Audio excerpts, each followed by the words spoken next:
What's going on, y'all? I want to welcome y'all back to another show. And today we have a very special guest.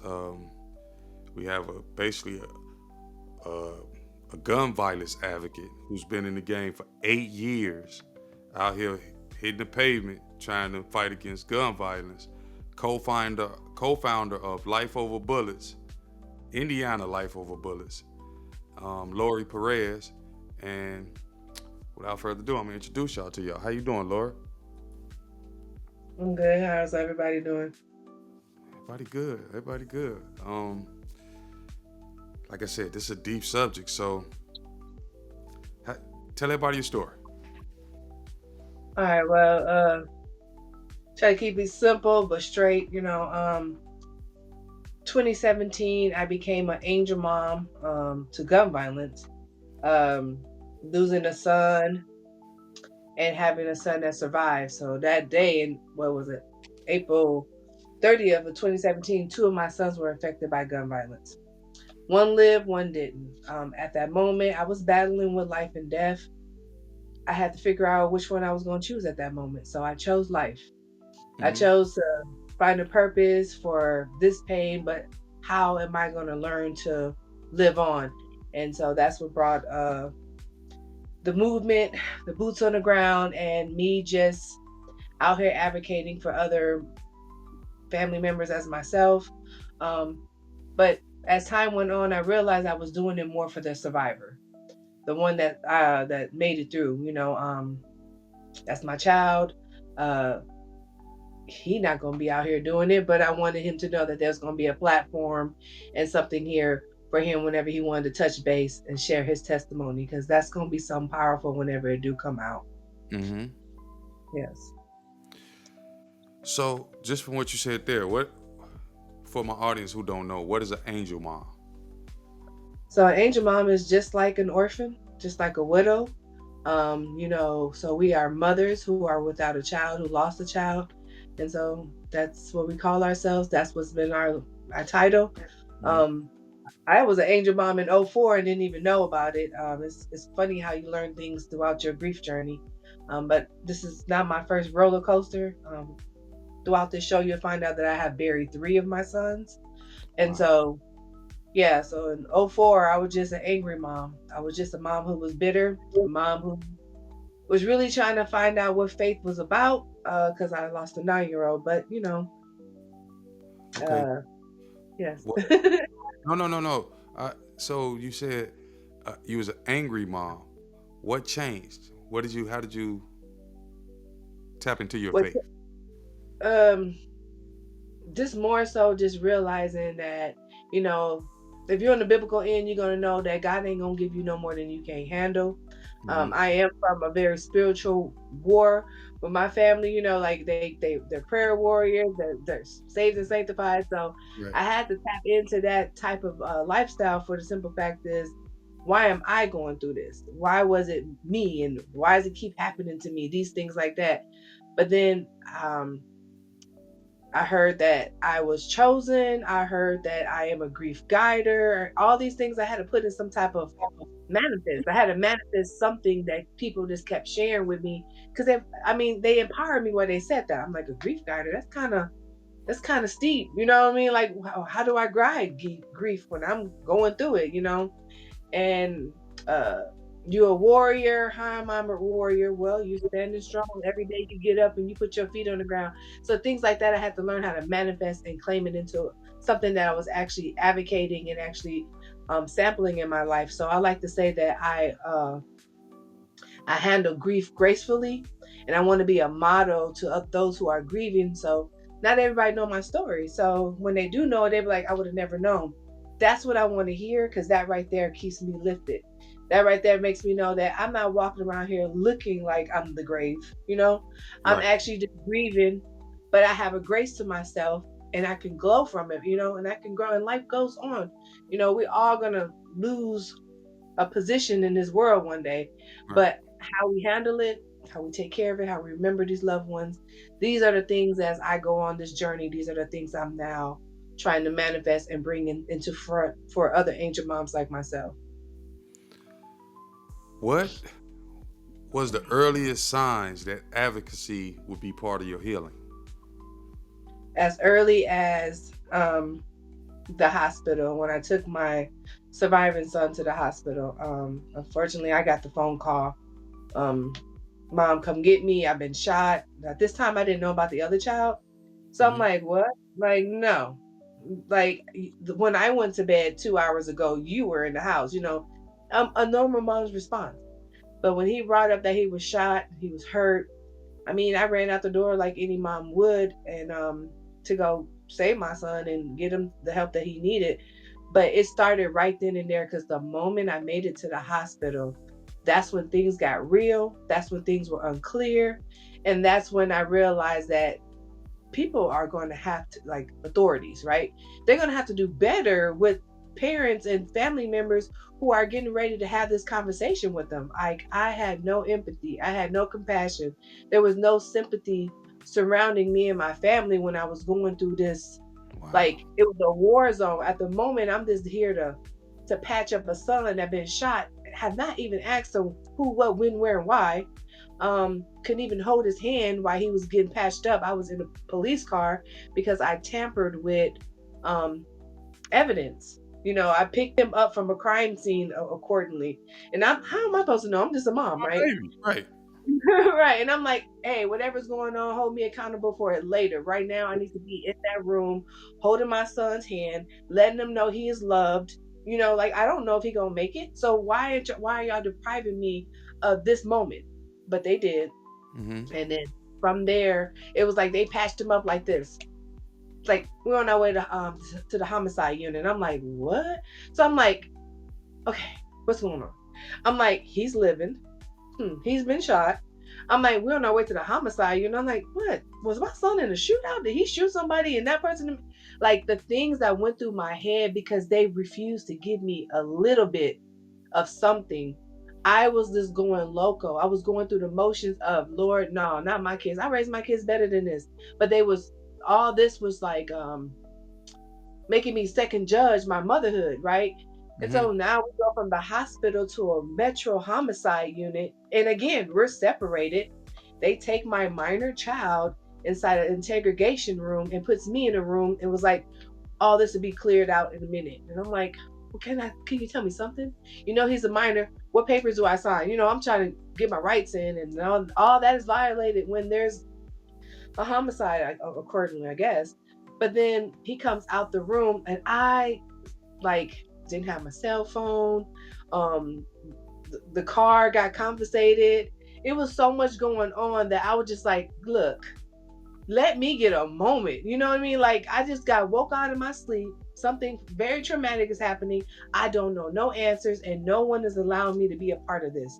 Like, no, so before I lost my mind, I had to, like, just shut down. So I shut down. All this happened from the hospital to homicide unit, 8 hours, a whole 8 hours of not me knowing anything. And then my son comes out just looking beat up. And I'm like, what did y'all do to him? Mm-hmm. And they were like, oh, we told him that Anthony's gone. And I'm like, my Anthony?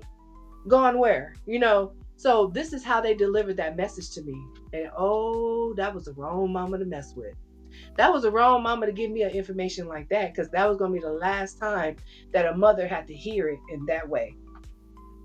Wow. That's And I crazy. made sure of it. I made sure of it. I'm No mother look, is being spoken to like that out here. right. No. That's yeah. That's s- so. In the aftermath of such an unimaginable loss, what inner resources or mindsets helped you take the first step towards action instead of just retreating and just you understand what I mean? Like what something had to move you forward because I'm sure that was like wow. Yeah. So, like I told you, my car was confiscated. So from Metro Homicide, which I had got escorted in a police car, and so did my son and another, we walked home from there. And I was like, oh, this gotta be crazy, right? It was a rainy day. And so as I was walking, I said, as soon as I get my car back, I'll be back. Like, they don't know. Like I told you, they messed with the wrong mom, you Right. know? So I went back, and I went back in kindness. I went back. Oh, I'm hurting. I'm still Hmm. lost, Right. and I want answers, but I don't want them from them. I'm not gonna get it from them because if that was the case, they would have been giving it to me as I was waiting, or they would have been comforting me as I was waiting. So I went there and I had the who, what, when, where, and why's for them. Like who sits here with families when you're getting ready to talk to them and tell them something traumatic just happened in their life? Who is there to comfort them? Who do you call? You know what I mean? And what gave you the right to come at me the way that you came at me? I'm like, Right. everyone is not built the way I'm built. Only reason why I'm standing strong right now is because I knew I was coming back for answers. Now, I let them know it's going to get ugly if these answers continue to be very insensitive. Now, I'm here. I'm using my kind voice. All I need to know these answers. And they looked at me like, you're the first one that we ever encountered with that never like lashed out, tried to hurt us, cussed us out, like retaliated. They were like, we did notice when you left there was something different about you. And I was like, I don't know what that is, but all I know is my kids don't need to see me act out of character. I always teach them you're not going to get hurt if you're yelling. You're not going to get hurt if you get belligerent. People start turning the other cheek on you.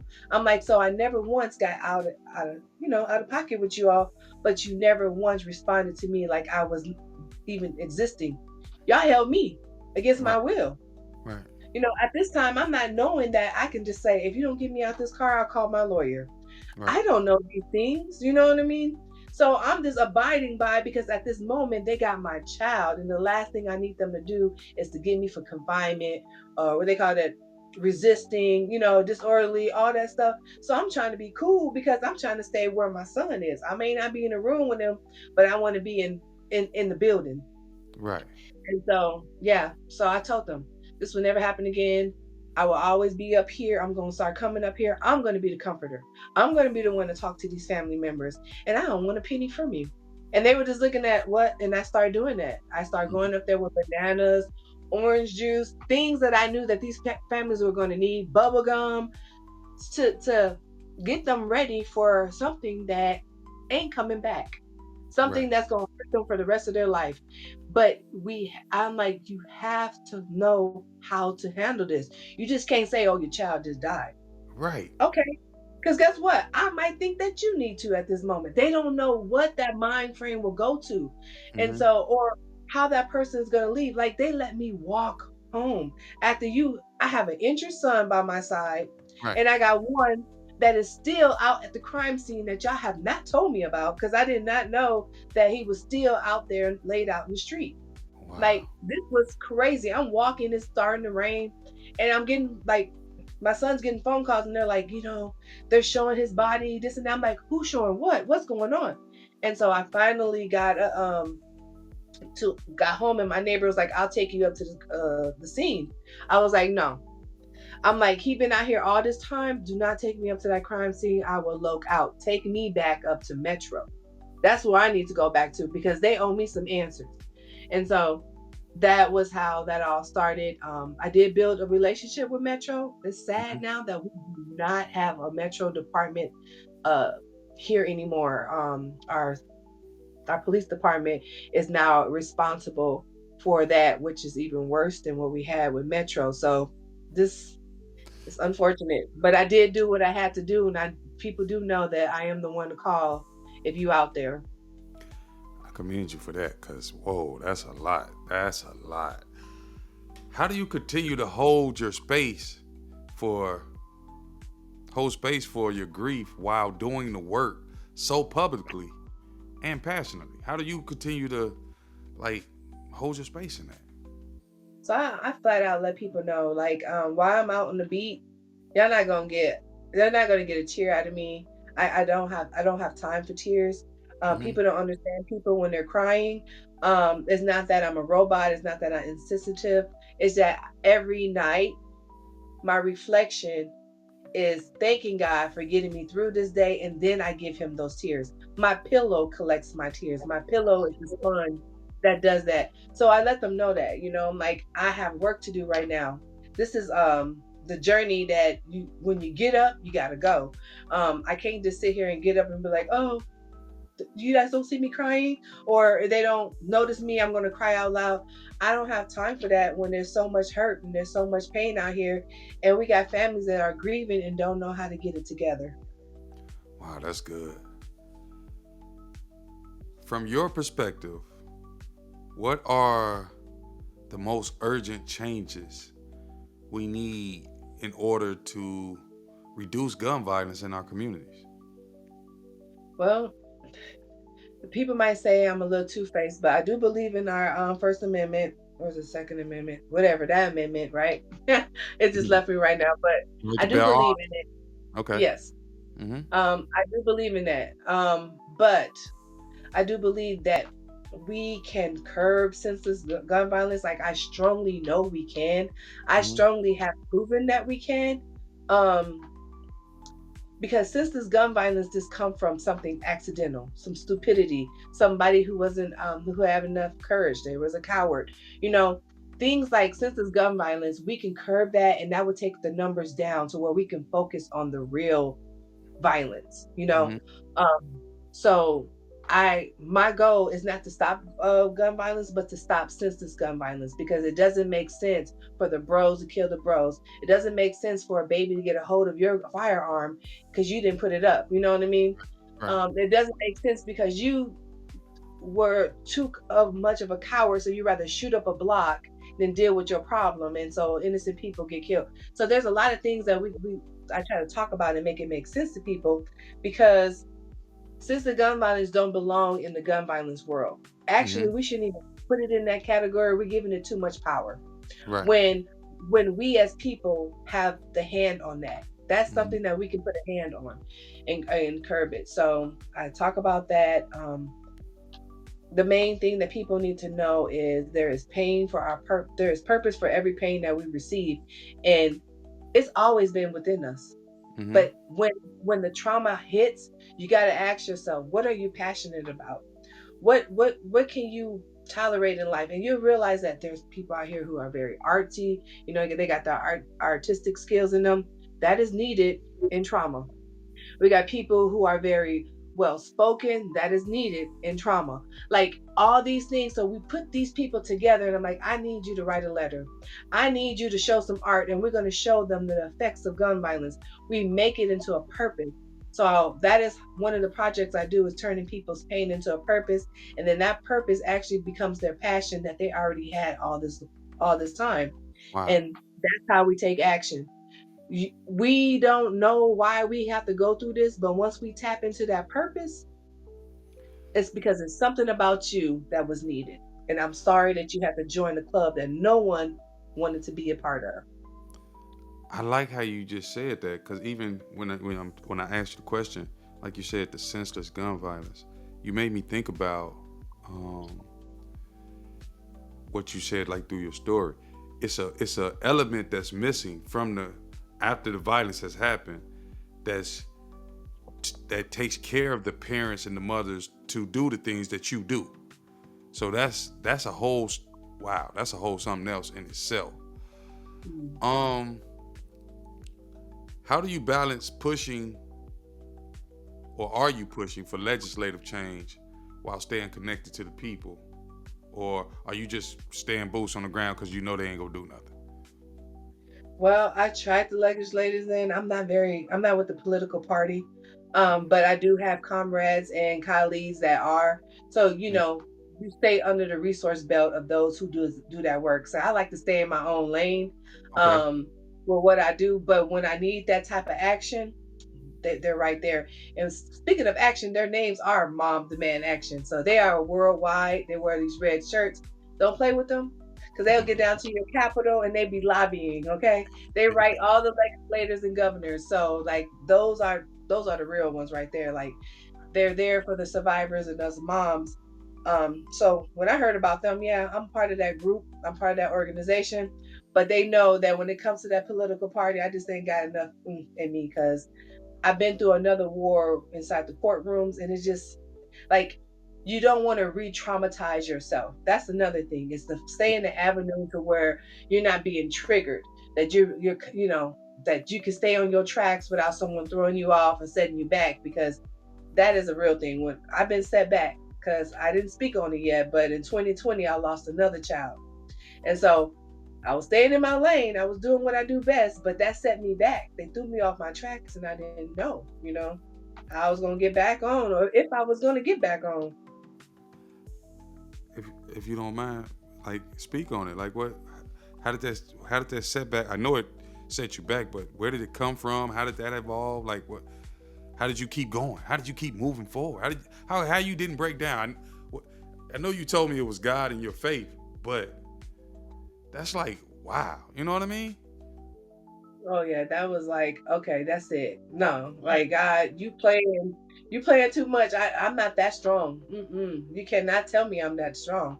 Um, and then you just think about like, what did I do? Was my childhood that bad that I gotta get all these scars? I'm doing like I'm gonna take the reaps, like So, but yeah, my baby boy, that was my rock. All my boys are my rocks. Because if you're a parent, you know that you got a child that this child does this for you, this child does that for you. You know what I mean? But they all equally make them. It makes their heart whole, right? Right. So that my fourth heartbeat, because I call my boys my heartbeat. So that's my fourth heartbeat. The Rock in the family, the one that ain't gonna let his mama go nowhere because he don't want no one looking at me wrong, even looking at me, admiring me. He just was very protective over me, and very protective over his friends, to where he asked me to house about four of his friends, and I done so between 3 to 5 years of from what 2017. I was housing kids of his peers and his best friend. I don't know. Unfortunately, under the wrong influence, substance took my son's life in my home. So Wow. that took Oh. me out. That Wow. took me out. I was done. I didn't want people. I didn't want your hugs. I didn't want your sympathy. I didn't know what to do. It was during the pandemic, so I couldn't have a proper burial, like as they say, the traditional way. Which, as time went on, I kind of appreciated it that way. I'm like, you know what? We do stuff so traditionally that it's just it molds you like, oh, I gotta do this, I gotta do that, I gotta do this. But doing it the pandemic way was actually more private. I actually had time for myself, and then you ain't worrying about who all supposed to be here, right?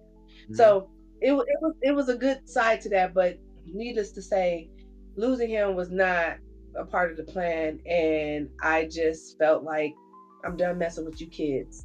Like I poured my love out into y'all. Y'all call me mama. Who does that to their mama? Like who wants their mama to hurt after they know she's been already hurted? And Right. so I was just like push back. Just like I can't, the what they call those things, the visual was a meeting. It was literally a neighborhood meeting, and they were all like, "Oh, we coming, mom. We gonna be there." I'm like, "Yeah, come one, come all y'all come." And they thinking we finna let go balloons, like candles, and put teddy bears or whatever out. I tell them, don't bring no teddy bear, don't bring a candle, don't bring a balloon. You better not have my son on a t-shirt, but I better see y'all there. And it was hundreds. They piled up. And I just let it be known that this was my last roller coaster with them. I love every last one of y'all, but there's a love that's like this and a love like this. And I said, I have to love y'all from here. Because at this point, this is the point of no like who does this? And even though they didn't do it, the ones that was in this circle, it was just the principle of like, how can I trust any of you now? Mm-hmm. You know what I mean? Like here I am, I gave y'all everything. Anything that I give my own child, I give to all you. And I'm like, that's it. So cutting some of that was I needed it. I didn't need to do it the way I did it, but I needed it because I became too vulnerable and too available to the community and the kids, and some of them was becoming to be adults, and I didn't have a life. Like they'll call me, they want $5, I gave it to them. They call me, they wanted a ride, I stopped and I gave them a ride. I was getting them to and from places like with no question about it, like I would do my own child. And I don't know if it was more of my love or their love because they knew I had love for them, or I didn't want to start feeling used. And Mm-hmm. so I was just like, yeah, some of y'all is 25. Bye. Bye, y'all. See y'all. Call me when you get a job. I'm gonna come Right. visit you. And Call get me my when you get your $5 plate. back. Right. I'm gonna come through. You gonna cook me dinner. Like, you get that new car, come scoop me, let's take a ride. I was like, but this is the ending point. Like at some time, y'all, like 'cause they call me Mama Bird. my baby birds, y'all need to fly. Y'all out the nest. And so doing that helped me, but then it helped me also focus on in-house because you don't realize that you have so much trauma going on that the trauma is still at home. Although I'm Right. out in the community doing all this work and advocating, I'm empowering myself. When I go home, the trauma is still there. Like nothing at home is being healed, nothing at home is being fixed. And so, yeah, that ended a 22-year relationship that I had with my kid's father. That ended me having a home that I almost was getting ready to own. Like it just a lot of things was like cut, cut, cut, cut. I just gotta like I gotta do this solo. And I left. I left everything. I just walked away from things that I knew that was gonna cause me more problems or pain. And I just trusted that with this new leap in my life that I was gonna learn, like life is lessons and if people don't believe that, keep living, you'll learn it. So from those cuts, did you gain strength from that? Because like now, what Oh you're doing and all that, did you gain? Okay, talk about yeah. I found passion. I it. found more of my purpose. I didn't feel welded, like weighted down on things that I couldn't do. I realized that a lot of stuff that I was doing was to avoid from going home.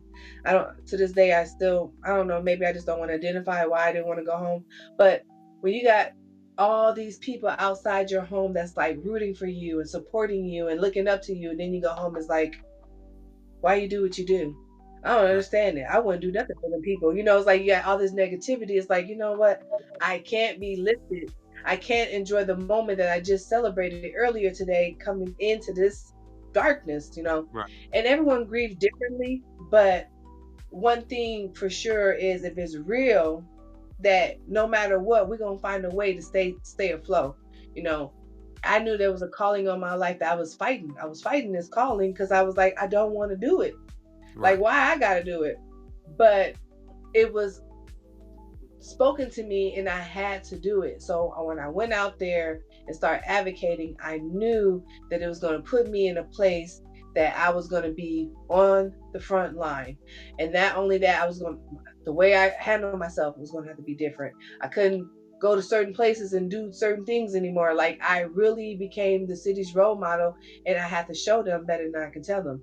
There were people that wanted to put, some salt in my name, like, oh, do you know she do this? Do you know she do that? Do I do what? You know what I mean? It doesn't matter what I do. Like that's what I'm like trying to come at them. Like, what have I done to you to make you feel like you want to sprinkle salt in my game? And then that's what I tell people. No matter what I do in my life, I do it genuinely, and it's not what I do, it's how I do it. And so I had to let people start seeing me for who I was. I'm not changing my script. I'm not changing the way I dress. I had people that told me, get rid of the t-shirts. No, I'm not getting rid of the t-shirts. I'm not gonna put on the suit. Like it was a lot of things. I had life coaches that I was like, wait, I thought that you was gonna help me. I didn't ask for a makeover. I thought you was gonna give me some more guidelines in life that I didn't know about or show How me what's has your happening. faith or spiritual perspective evolved through your journey of loss and activism? Um, like I said, I buried a son in '04. I lost all faith. I was praying while I was in that hospital. I was asking God to spare this 9-year old's life. I lost faith. I was angry with God. I turned my back on God. But then when it happened again to me in 2017, I called on to him. I apologized to him for all the things. And I said, I know you are God. I know you are this things don't happen if you don't, according to his will. I'm telling him that. And he just said, you jump for me and I will make sure that you will be okay. And I was like, jump, jump. I don't know what jump is.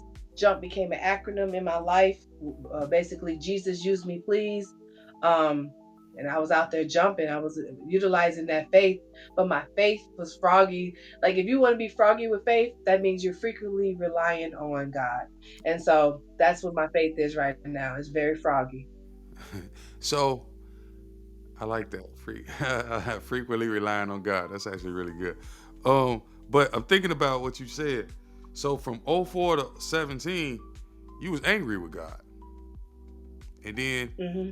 you it brought you back. So you had some form of faith. You knew, understood it.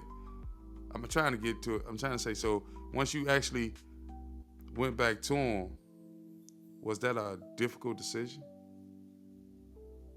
It was 'Cause- not difficult because I had family members that was like, girl, and you just can't say that. Now God didn't do that, and this and this and that. They were like praying for me and saying like, don't tell people that. Like, like that's shameful for you to say like, like don't speak of God about me. Don't speak God to me. You know what I mean? Like right, God don't know me. God don't love me. This is the things I was saying. right. I was like, that's your God.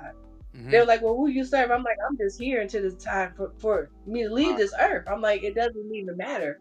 That's the kind of spirit I was carrying. But that spirit that I was carrying came with very like a lot of dark days and drinking and smoking and you know wish somebody would and really want to. Right, right. You Want know to what I hurt him? mean?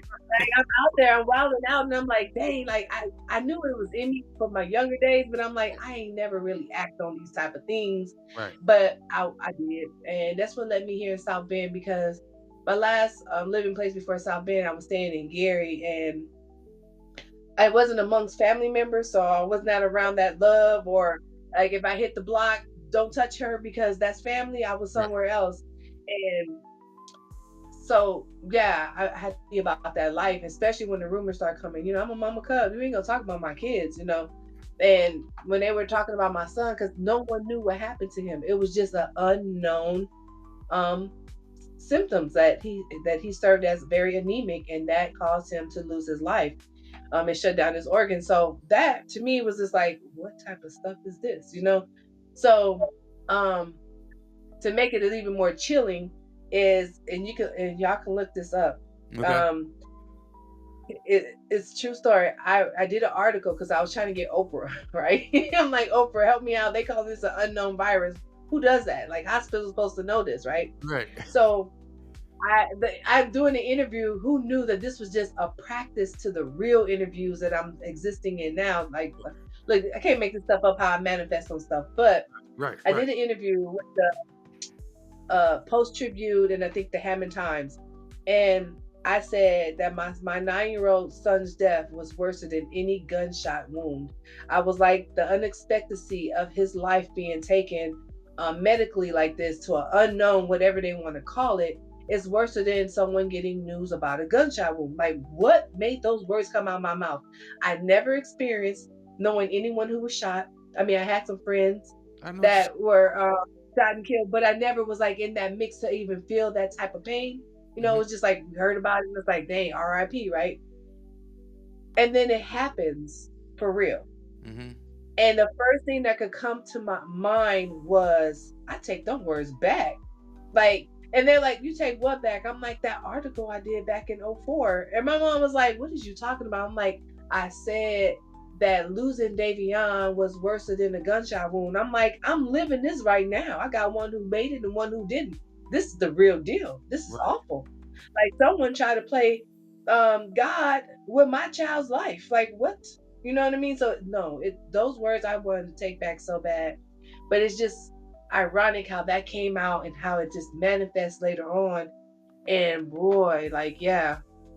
So like That's I've been trying to figure things out like okay, like I've been like not knowingly but universally been prepared for what I was going through, like working in the nursing field. Like I didn't just work in the nursing field, I worked as hospice.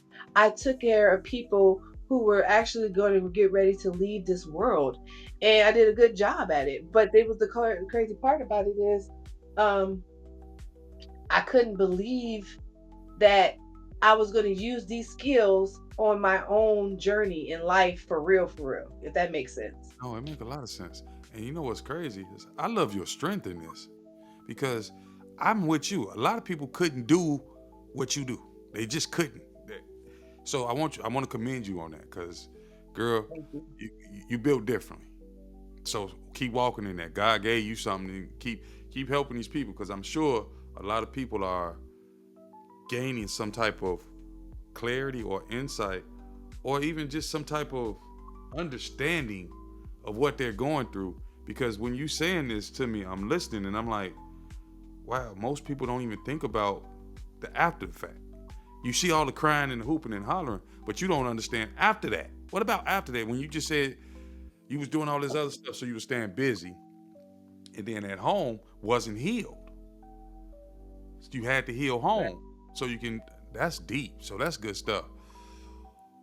Let me, cause like you got a spin on this that's so different than just gun advocacy.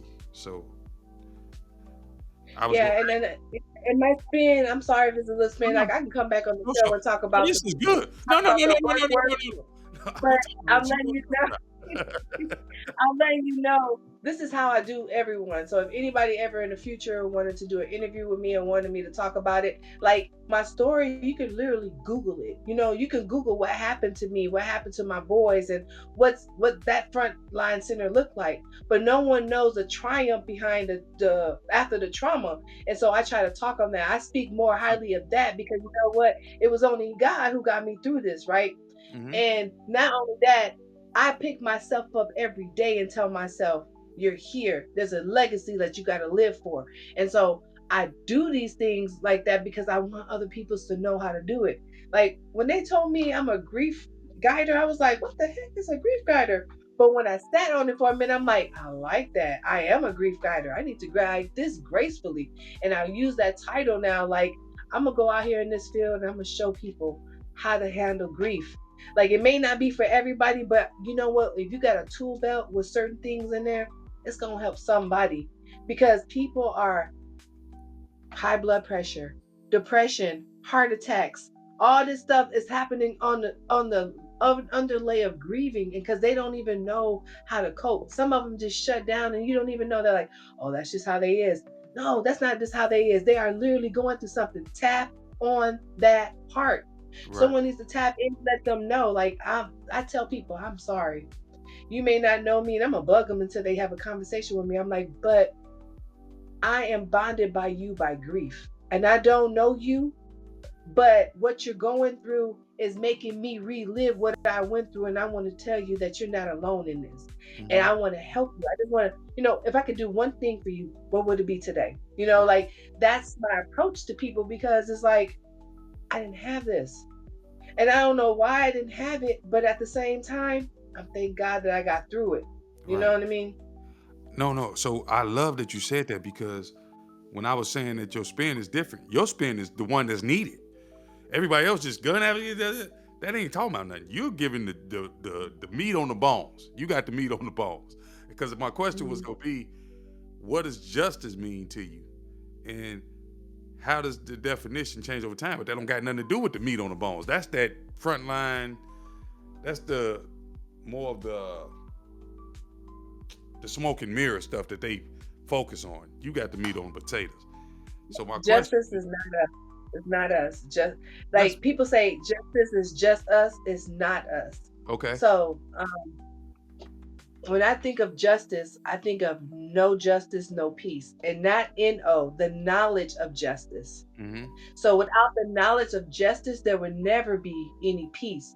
And people don't understand that. So when people are like no justice, no peace, what no? Because I not no, because we all the whole world is filled with no justice. Right. It's the no, not the knowledge. When you don't have the knowledge of justice, we're not going to get it. And Right. people don't get it from being in the jury, from being lawyers and prosecutors, whatever you may be. You don't know the knowledge of justice. Mm-hmm. And we're not talking about taking somebody and prosecuting them to the end of their life. We're talking about holding people accountable for their actions. We're talking about making amendments for these actions. There is a cause and effect to everyone's actions. And if we're trying to get down to the knowledge of justice, we need to tap into the cause and effects of the actions. That is how we mend families. That is how we can stop violence from reoccurring and hurt from happening over and over again. This is a triple effect because we're not getting the knowledge of it. And when you just said that, you made me think about it. You said knowing justice. At the end of the day, when you know, like you said, not Know, Mhm. Yes. it has a lot to do with love. It's what's in your heart. And a lot of people don't have Right. love no more. And because they don't have love, they don't know justice Hmm. because they're not. So if you could speak to other mothers who have experienced similar pain but don't feel ready to speak out, what would you want them to hear from this conversation from you today of how can they begin to move forward in in spite of the grief? Because the grief ain't going nowhere. Right.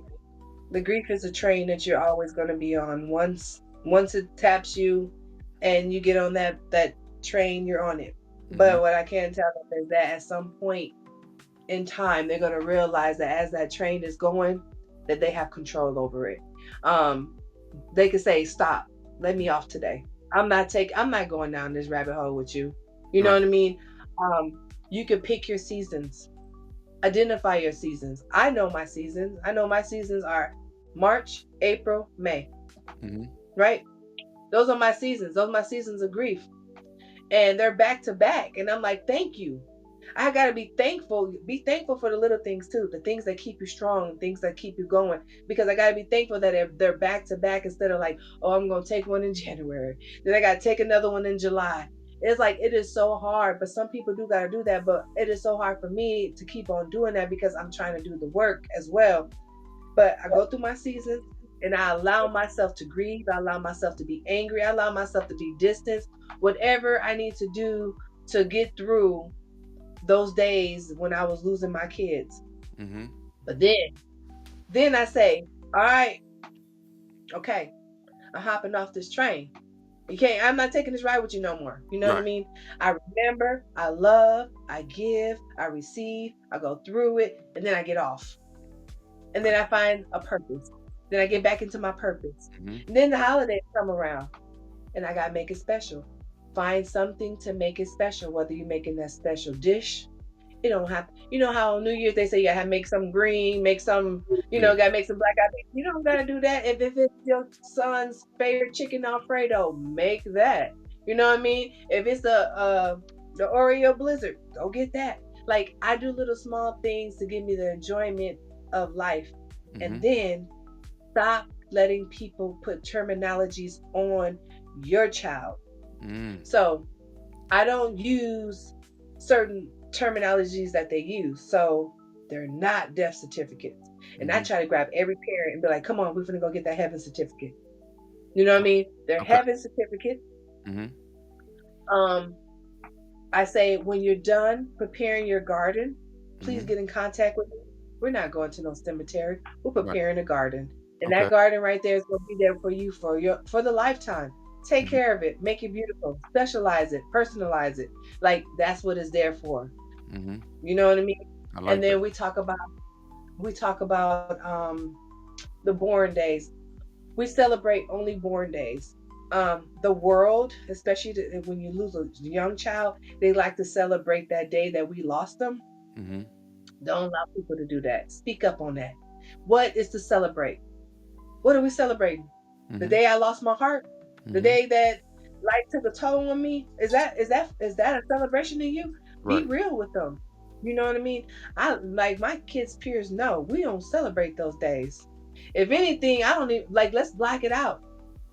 Like let that be a day of silence. Let that be a day of something that we're gonna try to fix instead of like keep it in that darkness. You know what I mean? Make a day of fixing. I don't care if you're working on your house or you paint your bedroom that you always said you was gonna paint. Make it a day of fixing. And Every. and, and we only celebrate the born days. Yes, that's the day I brought life into this world. That's the life we're celebrating. I love it. I love how you're fixing mindsets to celebrate life. You're not getting focused on because that'll keep you on that train. So I like that Hmm. you're doing that. Okay. I got some rapid fire questions. So are you okay with that? Like one Yeah. word, one short sentence answers. Okay. Yeah. What's one quote or mantra you repeat to yourself often? One quote. Mm-hmm. Um, be still. Be still. May I ask why? I move so much. I even talk fast. I tell myself at times, just be still for a moment, you know? And being still is allowing me to Get some clarity. notice my environment, hear my environment, and be with me for a moment. I love that. That's good. That's good. What's one book or movie that has helped you heal and made you feel seen? Or is it gonna be your book or your movie? Nothing has made me heal, but there are things that will keep me in a better place. Like my favorite book of all time, and it's a movie as well, is Tom Sawyer. So the adventure of Tom Sawyer.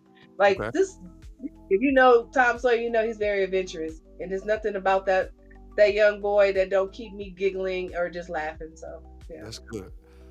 What's one thing that gives you joy in the hard seasons in your the that those 3 months that you have to? What's the one thing that gives you joy in that span? Knowing that I do still have a child here Okay, with me. I mean, I birthed 4 boys, but then I also have a blessing, and that's my granddaughter. So life carries on. There's still legacy that I can see. I still can see those faces through those two. that's good. A habit or ritual that helps you stay grounded when you're helping other people because they need you to be the rock at that point. Hmm. Um, if I'm going to help, I'm going hard. I'm not gonna give nobody half me. Right. So if you get help from me, you getting the whole me. So that's just, and I love that about myself. I love that I'm not a quitter. I love that once I'm in, I'm all the way in. So yeah, it's the whole me. But what keeps you grounded? Is it God? I know it's God. It's God in your faith. Got to be. It's the God in me. I mean, the God in me don't Okay, even that's what I like was at. he I, shines for me. Like, yeah, like I speak of love. Like that love don't go nowhere because that's all I got left. People right, want to tap on everything else. I'm like, I'm sorry. right. I'm all out of anger. I'm all out of bitterness, but I got some love. Like Got I some can love. sprinkle that all Right. And most day. people don't want that, but that's what they need. I love it. Yeah. Mhm. What is one action, big or small, that every listener can take from today's conversation to support their safer communities or support the people who's been through this that they don't know how to help them? What can they do to help someone they can't get over it? Well, Help them step off the train every now and again. right. You gotta have empathy. The world is losing empathy. Compassion is there from time to time, but the empathy loses within the person. But if that person carries love, love goes a long way. Love could be a genuine bondage, but Mhm. love can also mean let our violence in, you know? So if you're in my world, you know what my love means. Every day I'm loving you so we can let our violence in. That's good. Okay, so if your story can change one heart or one policy tomorrow, what would you hope that it would change in this country, in this world? What could yours? Because, and I'm not saying this is what I, listening to this story, I had never even thought about it. But I want you to answer this question. But I want to tell you what I think before you answer. I think Okay. that something needs to be done around the world to have those people in place for the parents that go through that so Hmm. they don't have to deal with the because that's like pouring salt on a wound the way that they handled you. Hmm. So that's what I would think. But what do you think? What is one thing you think, like from your story, that something needs to change to make it better for people to have to go through that? There are advocates out here, and that's what you're speaking on. We do have advocates out here, but never none of them have walked a mile in our shoes.